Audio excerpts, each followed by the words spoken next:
আমাদের wealth statement আমাদেরকে দিতে হয় ইলেকশনের আগে ইলেকশন কমিশনকে।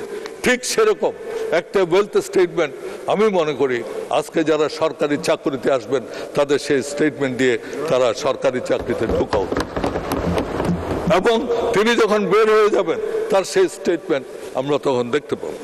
আমাদের যতক্ষণ পর্যন্ত সিন্ডিকেট ভাঙতে পারবো না, আমরা যতক্ষণ পর্যন্ত এই সিন্ডিকেটের কার্যকারিতা বন্ধ করতে পারবো না, ততক্ষণ পর্যন্ত কিন্তু দাম কমানো সম্ভব হবে না।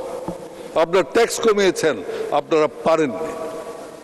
সুতরাং এই জিনিসটা মনে রাখতে হবে। আমাদের যদি মুদ্রাস্ফীতি, যেটা আজকে একটা আমাদের অর্থনৈতিক উন্নয়নের একটা প্রধান বাধা হয়ে দাঁড়িয়েছে, সেইটা যদি বন্ধ করতে হয় এই সিন্ডিকেটের বিরুদ্ধে আমাদের রুখে দাঁড়াতে হবে।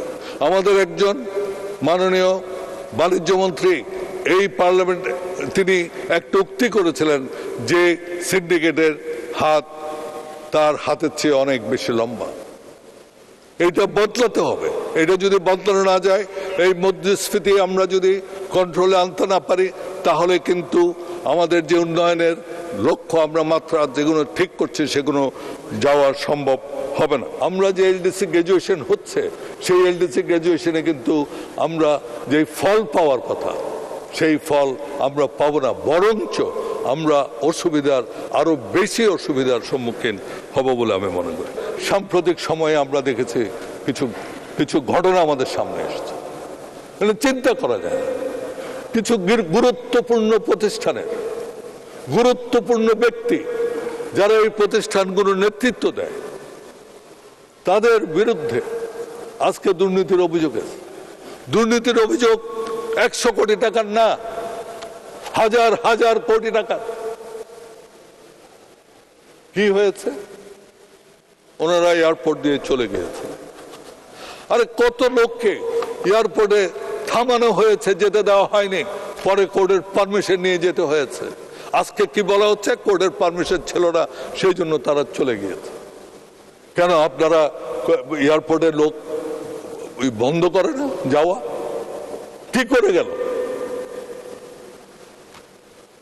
আমার কথা হচ্ছে যে আজকে যে অবস্থা দাঁড়িয়েছে, এই অবস্থায় একটি দেশ চলতে পারে, বিশেষ করে সবচেয়ে। এবং আমাদের এখানে অনেকগুলো সংস্থা আছে, যে লোকগুলোর ইতিহাস আমরা পড়ছি, যে বছরের পর বছর তারা এগুলো করেছে।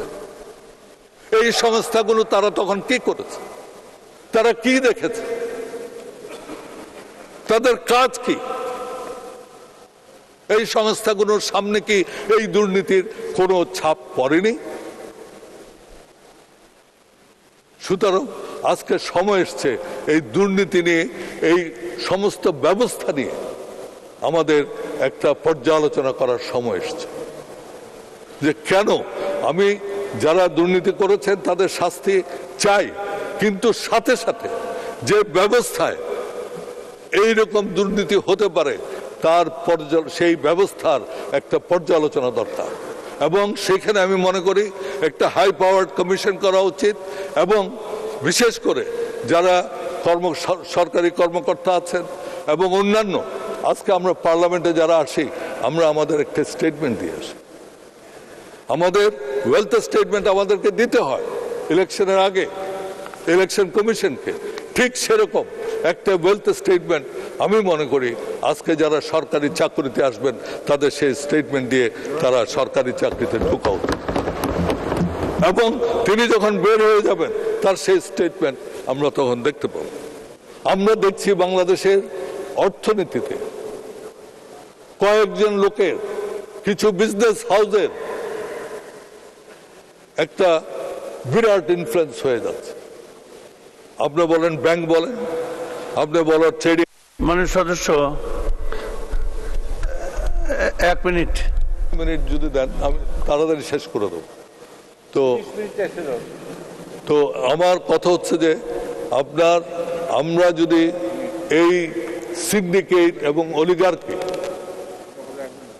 খুব অল্প লোক আজকে প্রত্যেক জায়গায় তাদের ইনফ্লুয়েন্স, এমনকি আমাদের জাতীয় যেসব নীতি নির্ধারণ হয় সেখানেও তাদের ইনফ্লুয়েন্স। এই ইনফ্লুয়েন্স আমি আশা করব আমার মাননীয় সংসদ সদস্যরা কিছু মনে করবেন না, আমাদের কোনো ইনফ্লুয়েন্স নেই। এই বাজেটে বুকে হাত দিয়ে বলেন আমাদের কতটুকু ইনফ্লুয়েন্স আছে? We have no influence.